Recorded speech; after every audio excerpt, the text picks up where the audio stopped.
मोठ्या प्रमाणात शेतकरी कमेंट्स करत आहेत की या वर्षीचा पीक विमा कधी मिळणार.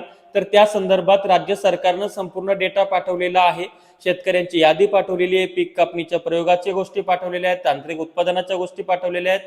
मात्र केंद्र सरकारचं जे पोर्टल आहे NCIP national crop insurance portal, याच्या माध्यमातून डेटा संकलन, पडताळणी आणि पैसे वाटप केले जातात.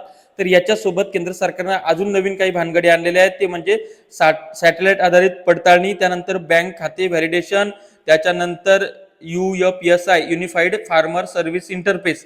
तर ह्या सगळ्या गोष्टी, जसं की तुमचं ई पीक पाहणी, तुमचं भू अभिलेख, त्यानंतर तुमचा सातबाऱ्यावरचं नाव, तुमच्या अकाउंटवरचं डिटेलचं नाव, या सगळ्या गोष्टी याच्यासोबत मॅच झाल्या पाहिजे. आणि त्या मॅच झाल्यानंतर मग ते शेतकऱ्यांच्या खात्यामध्ये पैसे येतील. कृषी विभागानं दिलेल्या माहितीनुसार या तांत्रिक अडचणी दूर करण्यासाठी दिल्लीत तातडीची बैठक सुरू आहे. फेब्रुवारीच्या मध्यात पोर्टलवर हा अडथळा दूर होऊन पैसे जमा व्हायला सुरुवात होईल. या सगळ्या गोष्टी मॅच आणि लिंक करणं चालू आहेत.